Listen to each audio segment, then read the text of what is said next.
So welcome everyone. और आज जो हमारा टॉपिक है वो है टिश्यूज। और देखिए टिश्यूज जो मैं बता रहा हूँ यहाँ पे, ये टिश्यूज में मेरा काम थोड़ा सा कम है, आपका काम थोड़ा ज़्यादा है। रीज़न देखिए क्या है। रीज़न ये है कि टिश्यूज में मैं आपको जो बता रहा हूँ ये सिर्फ एक आइडियाज़ बता रहा हूँ कि कैसे इसको टॉपिक को कवर किया जाए, क्योंकि बहुत ईजी है। और आपके लिए मैं अगर ये बताऊं तब भी आपको कुछ कुछ चीज़ें ध्यान में रखनी ही पड़ेंगी।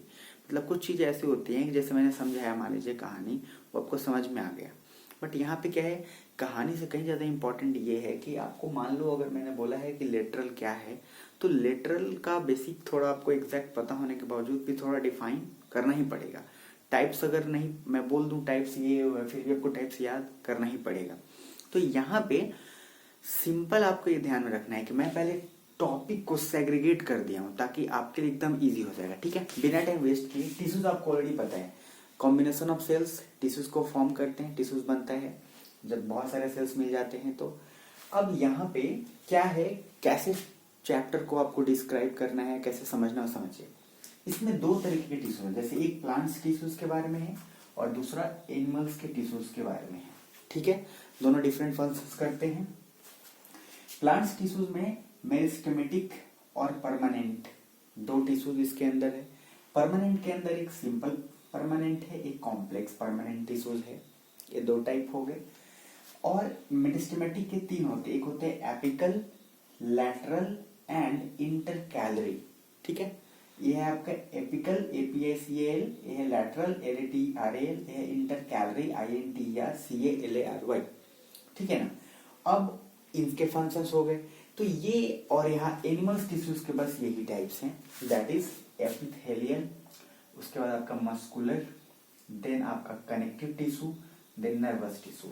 बस यही है आपके पूरे चैप्टर्स। आपको क्या काम करना है, सबका चूंकि फर्स्ट दो दो तीन तीन लाइन आपको ऑलरेडी दिया हुआ है बुक में, तो मैं इसको जितना बेहतर ढंग से बताऊंगा उससे पहले आप आराम से दो दो तीन तीन लाइन जो मैंने टॉपिक बता दिया, बस यही है टॉपिक। टॉपिक क्या है पूरे चैप्टर में, देखिए tissues, plants tissues, animals tissues. Plants tissues का मैंने यहाँ पे आपको दे दिया। अब एनिमल्स टिश्यूज का काम है, ऑलरेडी 4 टाइप्स है। इस 4 टाइप्स के बारे में दो दो तीन दिन समझ लिया, दैट्स इट। इससे ज्यादा डिटेल कुछ नहीं करना है, क्लियर। अब ये आपके एनिमल्स टिश्यूज का काम आपका है सिंपल एपिथेलियल, सबके टाइप्स के दो दो तीन लाइन फर्स्ट के पढ़ लेने हैं, उसको वही लिख लेना है और उसी डेफिनेशन से उसको समझ लेना है।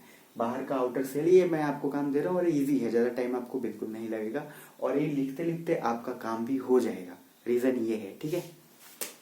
बात करते हैं यहाँ पे, अगर मेरिस्टेमेटिक की बात करें तो मेरिस्टेमेटिक एक डिवाइडिंग टिश्यूज है, क्योंकि ग्रोथ ऑफ प्लांट्स जो है वो कुछ स्पेसिफिक रीजन्स पे ही होते हैं, हर जगह नहीं होता। जैसे आप उसके जड़ पे पानी देते हैं, प्लांट्स अपने आप ग्रो करता है, हर जगह तो आप नहीं देते, ठीक है ना।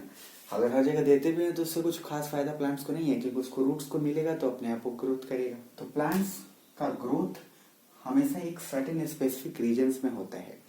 जैसे मेरिस्टेमेटिक का वही पार्ट है, इसलिए इसको हम डिवाइडिंग टिश्यूज भी बोलते हैं। मेरिस्टेमेटिक में जैसे एपिकल पार्ट है, तो एपिकल जो है वो स्टेम्स एंड रूट्स में अवेलेबल होता है, जो कि इसको ग्रोथ में हेल्प करता है।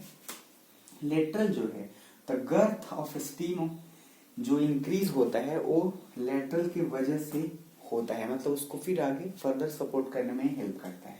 इंटरकैलरी जो है वो बेस ऑफ लिप्स के अंदर होता है, जो फिर उसको फर्दर उसके ऊपर करता है।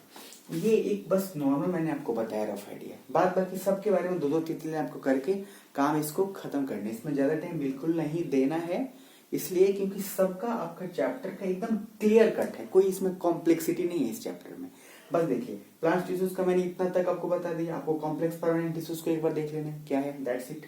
सिंपल परमानेंट देख लेना है क्या है, एक प्रोटेक्टिव लेयर की तरह काम करता है ये। बस सिंपल एक दो तीन तीन लाइन रीड कर लेना है और आपको अपने नोट्स बना के खत्म कर देना है। ये 4 टाइप्स है, सबके बारे में दो दो तीन तीन देख लेना है, दैट्स इट। तो टिश्यूज का यही बस बेसिक इंपॉर्टेंट पार्ट है। इसमें मैं बताता भी तब भी आपको वो चीज करना ही पड़ेगा, और मैं वही चीज बताऊंगा जो ऑलरेडी इसमें दिया हुआ है। इसमें कॉम्प्लेक्सिटी नहीं है, ना ही कोई टेक्निकल टर्म्स है। बस अगर आपको ये पता है कि इसका outer most cell simple word में आउटर मोस्ट प्रोटेक्टिव लेयर है तो है, मैं वही बताऊंगा। अब आउटर मोस्ट प्रोटेक्टिव लेयर है तो आपको याद करना ही पड़ेगा ना बॉस, तो इसलिए ये काम कोई टफ नहीं है, ये आप कर लेंगे, बेसिक सा खत्म करेंगे इसको, ठीक है। और बाद में कुछ प्रॉब्लम तो डेफिनेटली पूछ लेंगे, बट मैंने जो टेक्निक बताया, एक टेक्निक क्या, एक बस सेग्रीगेट जो किया कि आप इस चैप्टर को कैसे छोटा कर सकते हैं। अब इस पूरे चैप्टर को, एक टिश्यू चैप्टर इतना बड़ा दिख रहा है, अब दिख रहा है 2 topic, plant tissues, animal tissues. Animal tissues के 4 टाइप्स, एक लाइन खत्म। फिर उसके बाद पेरिस्टमेटिक 3 टाइप्स, पहले बता दिए एपिकल इसका। परमानेंट के 2 टाइप्स, इसके बारे में जान लिया, दैट्स इट। तो फिर आप इसको आराम से काम खत्म करेंगे। अगर कुछ प्रॉब्लम हो तो मेरे से पूछ लेंगे। फिर मिलते हैं नेक्स्ट वीडियो में।